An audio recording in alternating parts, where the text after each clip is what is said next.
Hello, and thank you for joining us on Voices for San Antonio, a show dedicated to emergency preparedness. This show is presented by Our Lady of the Lakes, Ruben M. and Veronica Salazar at Escobedo School of Mass Communication and Theater. I'm Sophia Mora. Are you someone who likes to get ahead? Well, what if you could get ahead of emergencies? Here's some guidelines and tips you need to know in order to be prepared for any sort of emergency at any time. Planning ahead could be the difference between life and death in an emergency situation. Listen carefully to learn how you can stay prepared. Become familiar with items necessary for different emergencies. Keep an overall basic supply kit, but you also might want to include supplies specific to emergencies you might be more prone to. Keep these kits stored in an easy-to-reach place in case you don't have time to pack when disaster strikes. Good spots to keep supplies might include a closet or a cabinet near the front door, somewhere in the garage, or even inside your vehicle. Do you know how long the average person can survive without food or water? Do you know which of the two is more crucial to survival? The answer is water, and here's why. According to Medical News Today, it is likely that a person could survive between 1 and 2 months without food. However, varying amongst individuals, it can take as little as a few days for dehydration to become fatal. The body needs a constant supply of water to carry out essential processes, making it the most crucial element to human survival. This is why water should be on the top of your survival kit list in case of emergency. Do you know the most crucial elements to survival? After water, food should be the first thing on your list in necessities in case of emergency, but you want to make sure that you have food that will last. Here are some non-perishable foods you can add to your survival kit list. Some of the most common non-perishables include canned foods such as beans, soup, fruits, and vegetables.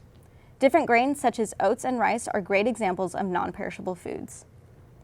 Should you not have access to heat your food, the best non-perishable food items to keep with you would be dried fruits and vegetables, nuts and seeds, jerky, and protein bars.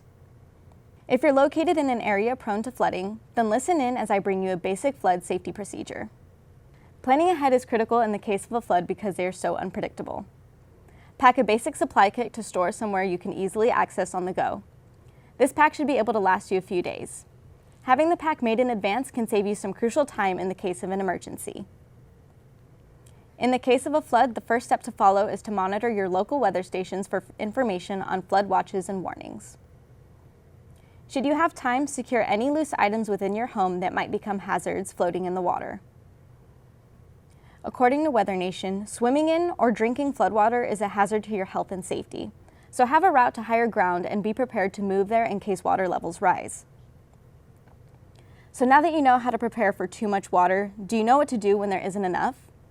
If you live in a drought-prone area, it's important to know how to conserve water. If you don't know, then now's your chance to learn. In any emergency, anticipation is key, especially in a drought, because once the water is gone, it's gone. So the only way to prepare for a drought is to conserve water before it hits. Here are some conservation tips to prepare for a drought.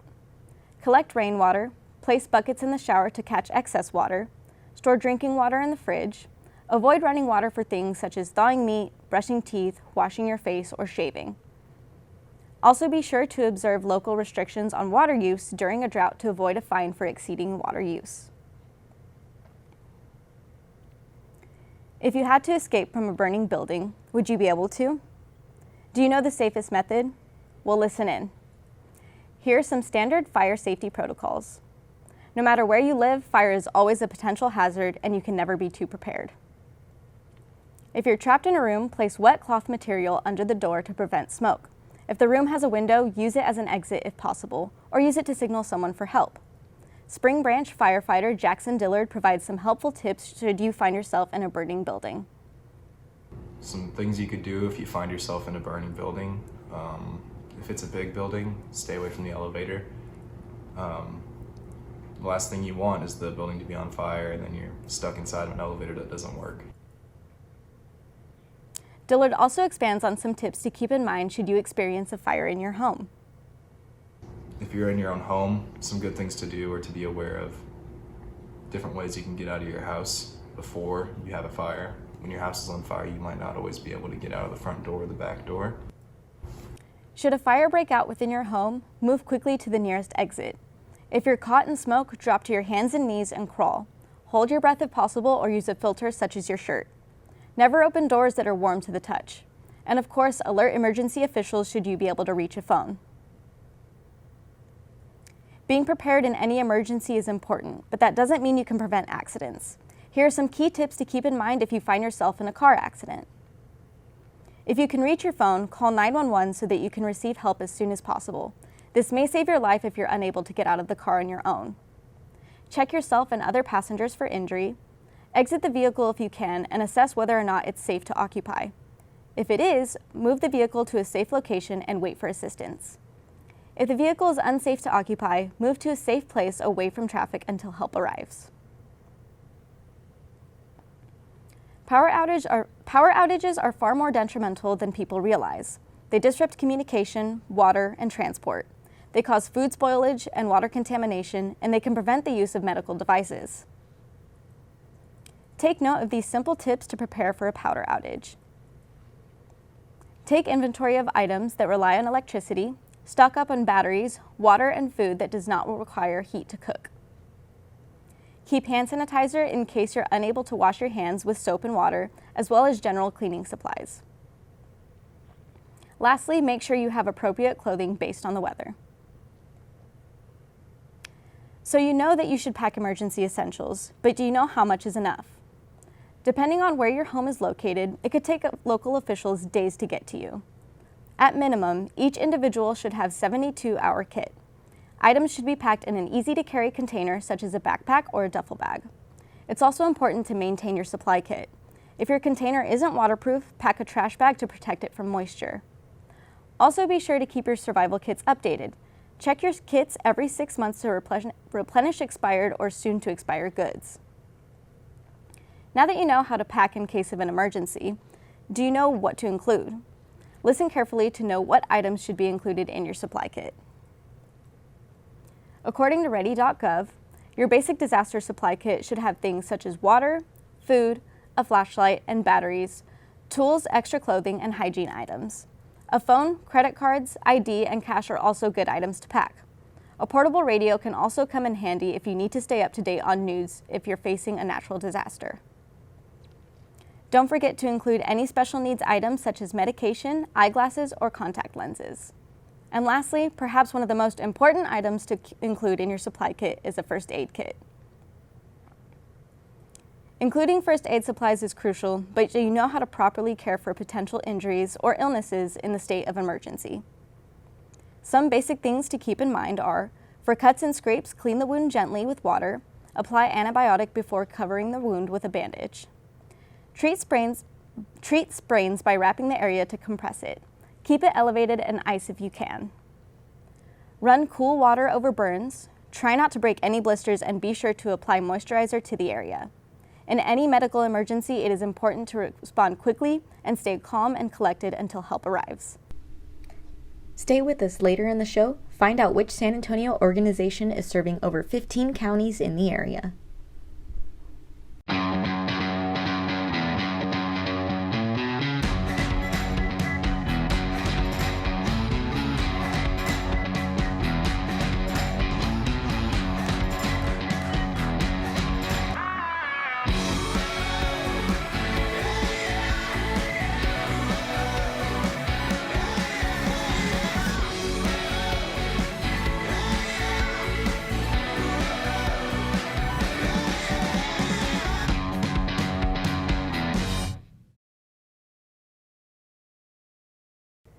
Welcome back. I'm Laura Miguel.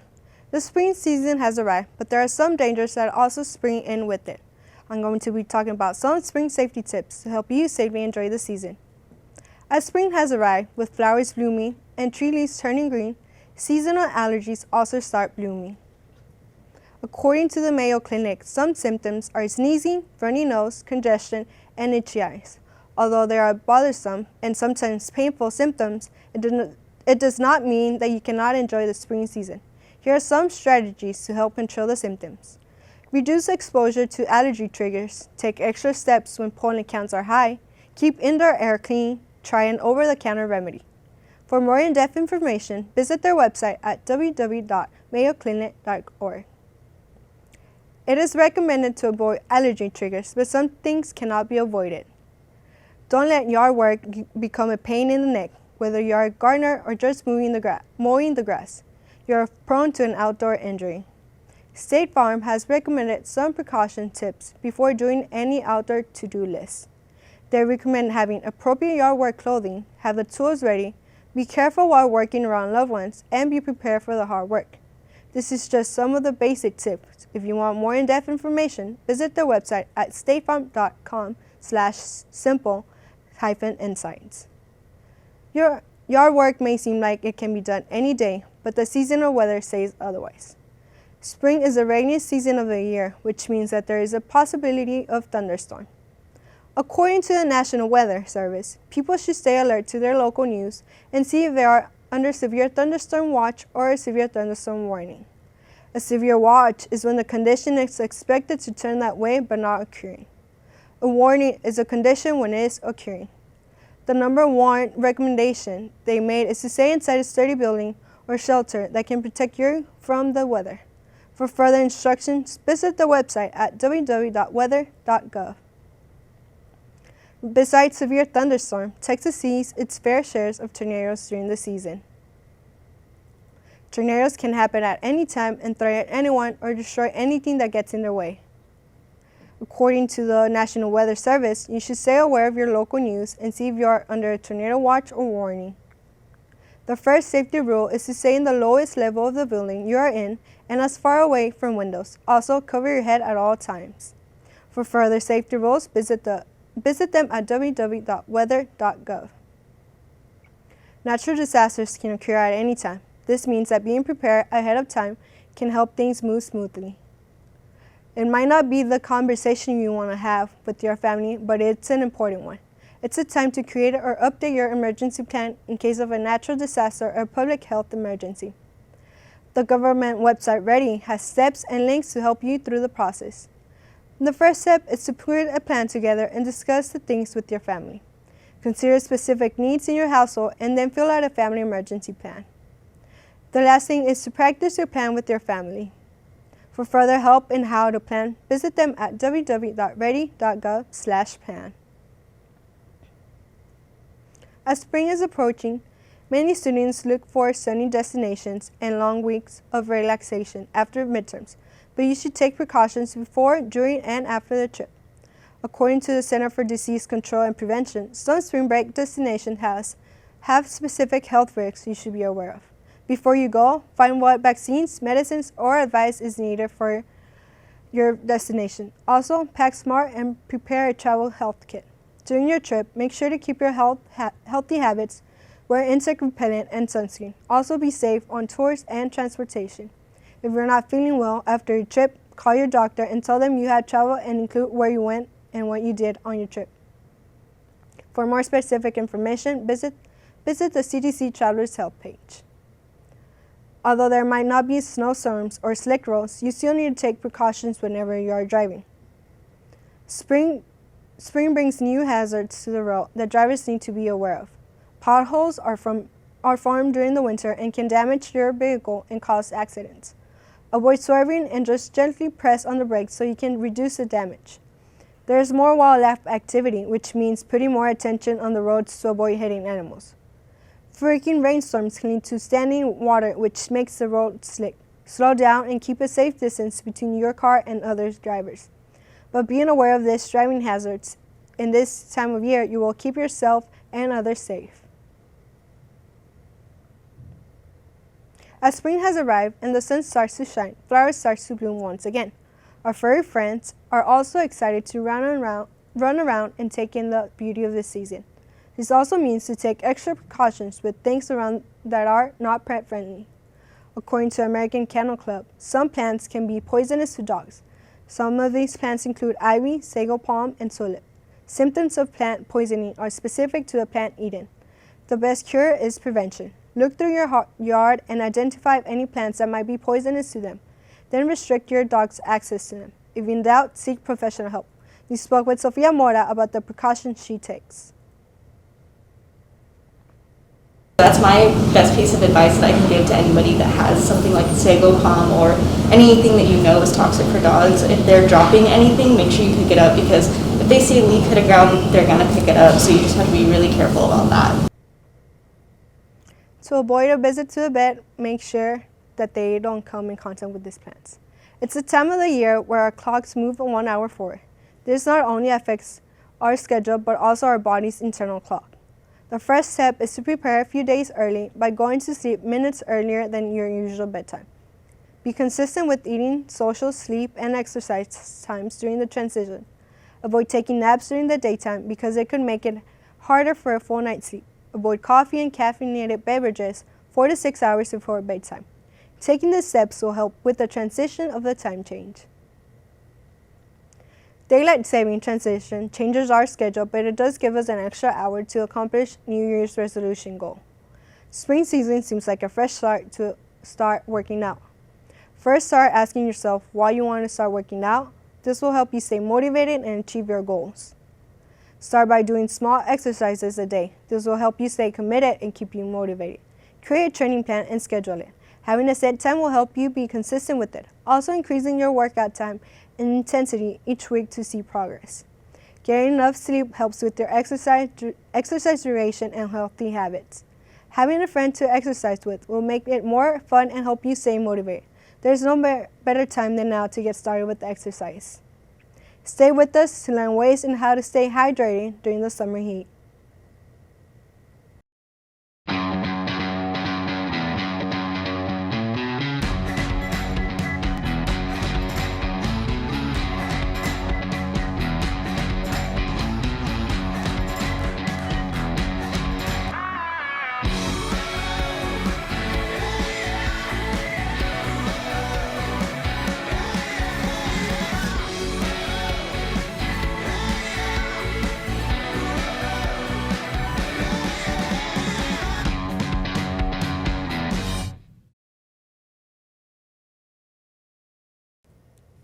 Hi, Melissa Aguirre here.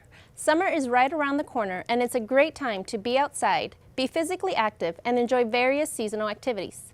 Like so many things, however, you can sometimes get too much of a good thing. Here are some summer safety tips for a safe and enjoyable summer. Summer may be the most favorite season among young children. Unfortunately, heat stroke is the leading cause of non-crash vehicle-related deaths in children under the age of 15. In both 2018 and 2019, 53 children died in hot cars. Parents and caregivers can act immediately to end these preventable deaths. I spoke with Public Information Officer from San Antonio Fire, Joe Arrington, who said this. It does not take long for that temperature to rise to an excessive amount inside the car where they can start experiencing internal organ damages and issues. Here are some ways to help you and caregivers prevent this from happening. Always check the back seat and make sure all children are out of the car. Be extra alert when there is a change in your routine, like when someone else is driving your child or you take a different route to work. Have your child care provider call you if your child is more than 10 minutes late, and make sure you check on your child to see if they arrived safely if someone else is driving them. Put your cell phone, bag, or purse in the back seat so you can check the back seat when you arrive at your destination. Keep your car locked when it is parked to prevent a curious child from entering when no one is around. Make sure your children do not have easy access to your car keys. Store them out of a child's reach. Teach children that cars are not a safe place to play. Whatever you have to do to remind yourself that you have a child in the back seat is all we can ever ask for. No one ever wants to see a child injured, and especially something extremely preventable like leaving them in a hot car. Every summer, we tend to set a new record high. Summertime in Texas means waves of sweltering heat. One of the most important things to know is the difference between heat stroke and heat exhaustion. Here is Joe Arrington again with advice on how to tell the difference. But if you start to overly sweat or start getting extremely warm or dizzy, lightheaded, get inside where it's cool for a while. Drink plenty of fluids. Make sure that you're not seeing those signs of heat exhaustion. Now, if that turns to where your sweating gets cold, excessively sweating, and your body temperature gets above 103, and you either lose consciousness or start having nausea or extreme cramping, that kind of thing, you're starting to get towards the areas of heat stroke. And that is where we want you to get inside, get cool, and then try to call 911 so that we can get out there and make sure that that you don't go into a full heat stroke. You don't want to risk suffering any of these symptoms. Here are some more ways you can beat the heat. Limit your outdoor activity, especially midday, when the sun is hottest. Wear and reapply sunscreen as indicated on the package. Drink more water than usual, and don't wait until you're thirsty to drink more. Wear loose, lightweight, light-colored clothing that protects your skin. Wear sunglasses and a hat. When possible, take breaks from the heat and sun in a shady or air-conditioned location. If you or your child happens to suffer a sunburn, the best remedies are cold compresses, over-the-counter pain relievers, and aloe preparations. First responders cannot stress enough the importance of water, especially in the summer months. Be sure to drink enough liquids throughout the day, as our bodies lose a lot of it through perspiration when it gets hot. I know we all want to go out and have a margarita or a cold beer when it's hot outside, but we can't stress water enough. You've got to replenish that fluids in your body that you're losing. So water and Gatorade, make sure you're drinking plenty of that to go along with your celebratory drinks. Drinking plenty of water will help you from going into heat exhaustion or have a heat stroke. Without enough fluids, you may experience dehydration. Look for these warning signs: extreme thirst, dry mouth, headaches, muscle cramping, and the last sign to look for is foggy thinking. Sadly, deaths and injury from drowning happen every day in pools, hot tubs, at the beach, lakes, beach tubs, and even buckets. If you want your child to play in water, supervise them within arm's reach, even in shallow water. Here are some ways to help you avoid a tragedy. Always have adult supervision for children who are in or around water. Swim near lifeguards whenever possible. Always wear a life jacket when participating in water-related activities. When choosing a flotation device for a child, go for a child-size life vest. Also, take a CPR course. You can find one at the local American Red Cross chapter at redcross.org, so you'll be prepared in case of a near-drowning incident. And it doesn't take any time at all for them to get in there, so always keep an eye on them, keep the pool secure. Heading to the beach this summer? Here are a few tips for your next beach trip. Watch for warning flags and know what they mean. Check the weather, know how to swim, and pick a swimming spot close to a lifeguard. Watch for rip currents. Know how to identify swimmers in need, and be aware of the waves. Here are the different flags you might see at the beach and what they mean. 2 red flags is water closed to the public. 1 single flag is high hazard, high surf. Yellow is medium hazard, moderate surf. Green is low hazard, calm conditions, exercise caution. Purple flag means dangerous marine life. Natural events can happen without warning. If you do find yourself in a storm event, here is DPS Nathan Brandley with a friendly reminder. Adhere to those barricades, don't drive around them because they're put up for a purpose, and that's to keep you from going or driving into a dangerous situation. Summer is synonymous with barbecues, parades, fireworks, and plenty of visits to the emergency room. Here are some grilling and firework safety tips. Always grill outdoors. Grill must be 6 feet from the side of a building. Make sure grills are not underneath overhanging branches. Grills can only be used on open first-floor porches, decks, or patios. Place grills away from the house and deck railings. Keep all matches, lighters, and lighter fluid away from children. Keep children and pets 3 feet away from grills. Children should never play near grills or propane cylinders. With July 4th in the middle of summer, you may have the urge to put on your own firework display. If so, here are some firework safety tips. Obey all local laws regarding the use of fireworks. Know your fireworks and read the cautionary labels. Before igniting, all responsible adults should supervise the firework activities. Another thing you may want to remember is alcohol and fireworks do not mix. Wear safety glasses when shooting fireworks. Or better yet, leave it to the professionals. If you or someone you know happens to suffer a first-degree burn, here are some tips that will help you ease the pain.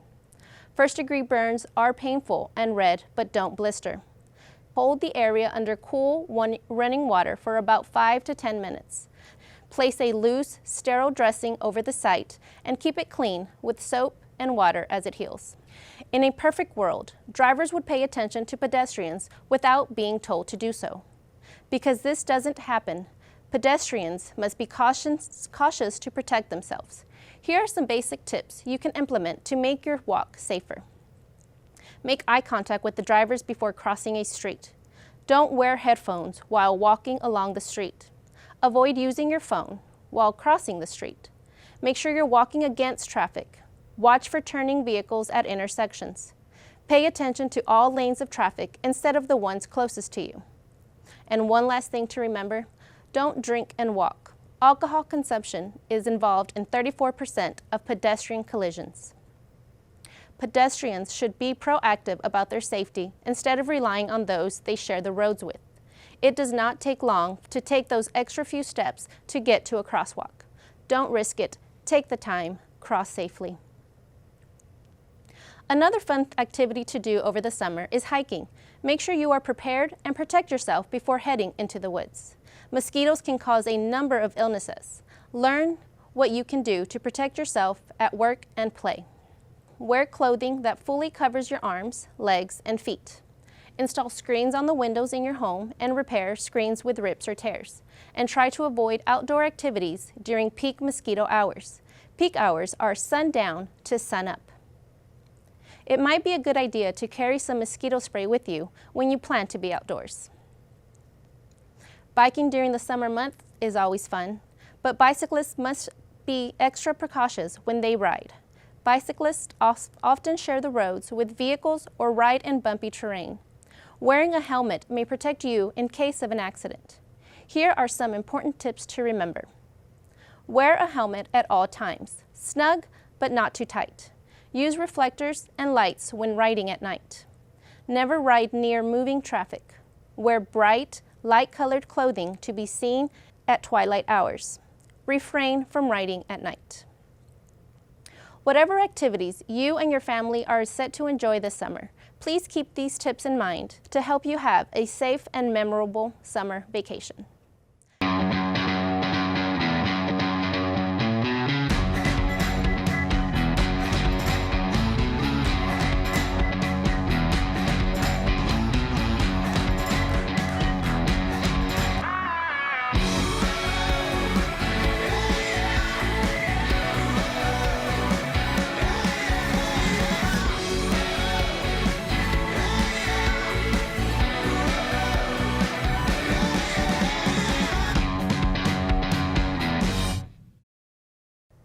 Hello, my name is Gabriel Cook. Winter can be a time of comfort, good food, and holiday lights, but many can overlook the dangers the cold season can bring. Today, I will be talking about winter safety. Winter can be a prime time for carbon monoxide poisoning. People turn on their heating systems and mistakenly warm their cars in their garages. It is important to take extra safety precautions. According to the CDC, more than 400 people die in the U.S. from unintentional carbon monoxide poisoning every year. The CDC recommends that you never run a vehicle in your garage and always open the door to a detached garage to let fresh air in when running your car. If you're interested in more tips about carbon monoxide safety, visit the National Safety Council website at www.nsc.org. Winter storms can be very intense, which makes the outside very dangerous. Even though staying inside can help reduce the risk of falls on ice, you can also fall into trouble inside your home as well. Protect your family and take some of these extra steps to ensure your home is taken care of safely. Turning on the stove is not a safe source of heat. Use an up-to-code fireplace or extra blankets to find warmth during these cold conditions. For more information, visit cdc.gov. Do you have a pet? Here are some tips on how to take care of your animal during the cold winter conditions. Experts say that pets tend to burn more energy during the winter. Feeding them a little extra during the colder months could help with much-needed calories. If you let your pet outside, be sure not to keep them out in the cold conditions for too long. Animals develop frostbite just like us. Winter brings low temperatures that can freeze water. Make sure your pet has valuable sources of water during the winter. The cold weather can be dangerous for anyone who is spending time outdoors, which means you can be subjected to a common injury called frostbite. Here are some steps to take if you suspect you or someone else has frostbite. First, you want to move the victim out of the cold and into a warm place. If there is any wet clothing, remove it immediately. When able, seek medical attention. Do this as soon as possible. Protect and elevate the frostbite area as well. For more information on how to properly care for frostbite, visit www.nsc.org. The winter season can bring new obstacles for drivers going place to place. It's important that you take precautions to ensure you safely arrive at your destination. The National Safety Council recommends you prepare your car for the winter by doing the following: testing your battery, checking your tire pressure, adding wiper fluid for negative 30 degrees, and always keeping your gas tank at full to avoid a gas line freeze. If you have more questions about how to properly winterize your vehicle, visit www.nsc.org. Severe weather can be both frightening and dangerous for travelers. These are some tips drivers should know when dealing with winter road emergencies. AAA recommends that you keep a bundle of cold weather gear stored in your car. It is also recommended that you stay away from using cruise control when driving on any slippery surface such as ice or snow. If it is snowing, the best thing to do is stay home or leave if it is absolutely necessary. For more information, visit exchange.aa.com. Here are some safety tips on space heaters. When considering a space heater, safety should be on the top of your list. According to the National Fire Protection Association, space heaters have cost many lives and tons of property damage. When buying a space heater, make sure the heater has a seal of nationally recognized testing laboratory. When running a space heater, never leave it on while unattended. Do not leave the house or go to sleep with your space heater running. Make sure when you're finished, you unplug it to prevent a fire. For more information on the space heater safety, visit nfpa.org/education. The next time it snows, remember these tips before you start shoveling. The National Safety Council recommends the following tips to shovel safely. Don't shovel after eating or while smoking, and try not to work yourself to the point of exhaustion. Shoveling is not just another household chore. According to the American Heart Association, moving large amounts of snow can cause a huge strain on the heart. For more information on shoveling safety, visit www.nsc.com. Have your pipes ever frozen? Here are some tips from the American Red Cross that could protect your pipes from freezing. No matter how strong the container, expanding water can cause any pipe to bust. American Red Cross recommends that you remove, drain, and store hoses used outside. Keep your outside valve open so that any water remaining in the pipe can expand without causing the pipe to break. Also consider installing products made to help insulate your water pipes. Using products like Armaflex pipe wrap insulation and other insulating products that can be found at your local Home Depot. Have you ever experienced a winter storm? Prepare for the future winter scenarios can help you avoid unwanted problems. Winter storms and cold temperatures can be hazardous. Stay safe by planning ahead of time. Prepare yourself for power outages and outdoor activities. According to the CDC, if you prepare for the hazards of winter, you will be more likely to stay healthy when the temperature drops. Some ways to prepare include getting a battery-operated radio, stocking up on batteries and blankets, as well as first aid supplies. For more information on how to safely prepare for the winter season, visit cdc.gov.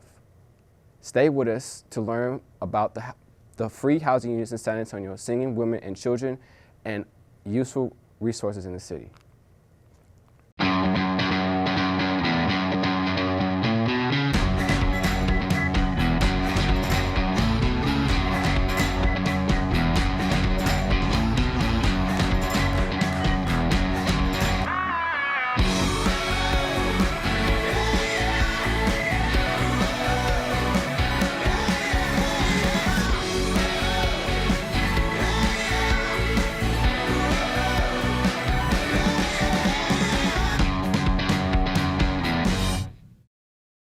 San Antonio is a lush and prosperous city with resources for everyday people who may need a helping hand.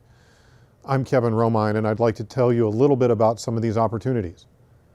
Are you a single man in need of shelter? I have some information that may be of service. The Salvation Army Dave Coy Men's Shelter provides overnight shelter at 226 Nolan Street.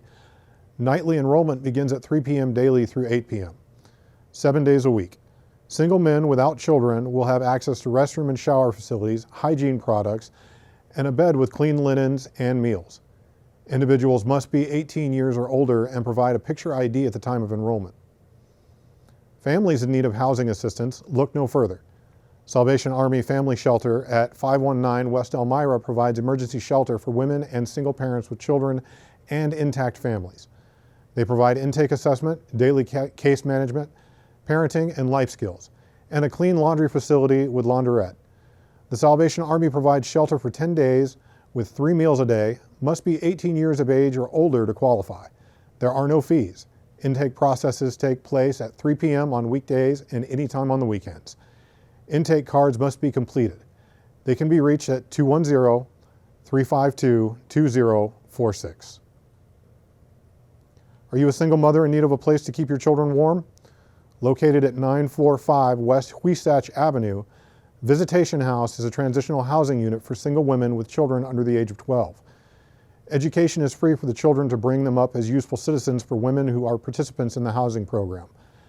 Visitation House is not an emergency shelter. Donations are accepted by calling 210-735-6910. Are you a single man looking for a place to stay? Located at 907 East Quincy Street, the San Antonio Rescue Mission dormitory houses single men every day. The dormitory building consists of the sleeping area, dining area, kitchenette, showers, and bathroom facilities and laundry room. A hot meal is served each evening to mission guests. The evening meal is prepared by Salvation Army staff and served at the completion of the worship service. The mission obtains its food through donations by individuals, companies, and churches, and by spot purchasing. Do you have items to donate? Contact San Antonio Rescue Mission at 210-222-9736 to see if they can use any items you may have to donate. Haven for Hope is a place of hope and new beginnings for people in Bexar County who are experiencing homelessness. It's made up of 2 major programs, the Courtyard and the Transformational Campus. Both are on the Haven for Hope property and require a visit to the intake department to get started. The Courtyard is a low-barrier, safe sleeping program that offers shelter and basic needs. The Transformational Campus is a center that offers services and shelter with an emphasis towards addressing the root causes of homelessness. I spoke with David Hute from Haven for Hope, and he volunteered this message. To not just to open a shelter, but a transformational center that heavily worked with our other community partners to help, to provide immediate shelter to individuals, but also to help individuals deal with that life situation that led them to homelessness in the first place. So whether it is substance abuse, history of mental health issues, whether it is, generational poverty, lack of employment, underemployment, all those things that led you to become homeless in the first place, to really help get the services and the case management and counsel you need to help deal with those issues. To contact the intake office, simply call 210-220-2357. Are you a low-income family struggling to put food on the table? Currently, there are several ways San Antonio can help you make ends meet. The Supplemental Nutrition Assistance Program, more commonly known as SNAP, is available to all Texas residents who are eligible for assistance. Your household must meet certain requirements to be eligible for SNAP and receive benefits. You can contact your state agency by visiting your local SNAP office, visiting your state agency's website, or by calling your state's toll-free SNAP information hotline. Some states have online applications that can be completed from the state agency website. Here in Texas, they can be reached at yourtexasbenefits.com or by calling 211. Do your children need access to reliable health care? Medicaid and CHIP are here to help. Medicaid provides free health or low-cost health coverage to some low-income people, families and children, pregnant women, the elderly, and people with disabilities. CHIP covers children and families that earn too much money to qualify for Medicaid but cannot afford to buy private insurance. Members in the CHIP program can get benefits like regular checkups to the doctor and dentist, prescription drugs and vaccines, hospital care and services, x-rays and lab tests, vision and hearing care, plus much, much more. To see if you qualify, visit healthcare.gov for more assistance. If you are in need of food and do not qualify for state-funded programs, San Antonio Food Bank has the number for success. Simply call 210-431-8326 for assistance Monday through Friday from 8 a.m. to 8 p.m. for immediate assistance. The San Antonio Food Bank offers support in many forms, from federal food assistance, job searches, culinary training, and programs for kids and seniors. And so we try to really take a holistic approach to fighting hunger in the community. And so we do that through three main pillars. Our Food for Today programs, Food for Tomorrow, and Food for a Lifetime. And so the Food for Today is that emergency food assistance that most folks are familiar with. So since the pandemic started, we've had to really up the opportunities for folks to receive food assistance, emergency food assistance. So we have food distributions here on our campus, as well as pop-up distributions all over the city. Again, that number is 210-431-8326 for assistance Monday through Friday from 8 a.m. to 8 p.m. for immediate assistance. Are you looking for a certification to help advance your career goals? The Greater San Antonio chapter of Red Cross is here to help. According to their website, you can take advantage of discounted classes in CPR, first aid, certified nursing assistant, and much more. There is no better place to train than with the Red Cross. Classes are safe and affordable and can help advance your career as well as develop valuable skills that may save someone's life. Don't wait. Go to redcross.org. Also, if you'd like to volunteer with Red Cross, you can call 844-214-160 or stop by at 3642 East Houston Street, San Antonio, Texas, 78219. Was your home damaged in the Texas winter storm of 2021? If so, I have some important news for you. Texas has been declared an emergency location by President Biden, and FEMA is now taking claims for damage to your property due to the winter storm of 2021. If you or someone you know could benefit from a FEMA claim against property damage due to the winter storm of 2021, please visit www.fema.gov/disaster/4586. Our final piece tonight is about a small section of the San Antonio broadcasting community that has chosen to give back to the blind and visually impaired members of San Antonio. The Low Vision Resource Center was founded by Bonnie Troe in 1997, and Al Radio soon followed in 2002. Since its founding, Al Radio has garnished a sponsorship through Texas Public Radio. Al Radio serves the visually impaired community by offering reading services for newspapers and magazines, podcasts, and will even provide a free radio to the visually impaired community. Because it's the visually impaired community, it's a small community of people. So it doesn't get talked about a lot. So we love getting publicity. We love having people keep it in mind. You know, you never know when a family member or someone near to you, a friend or so, is going to suffer visual loss or visual impairity. So to have this in the back of your mind that there is a outlet for socializing and keeping up to date on what's happening in San Antonio, and also being in a community of like people with the Low Vision Club, it's there for them, and it could be very helpful to them. To request a free radio for the visually impaired, you can call Al Radio at 210-829-4223. Thank you again for tuning in to Voices of San Antonio, presented by Our Lady of the Lakes, Ruben M. and Veronica Salazar Escobedo School of Mass Communication and Theater. This show was student produced by myself, Kevin Romine, Gabriel Cook, Melissa Aguirre, Laura Miguel, and Sofia Mora under the direction of Professor Amanda Brown. Thank you for tuning in, and stay safe, San Antonio.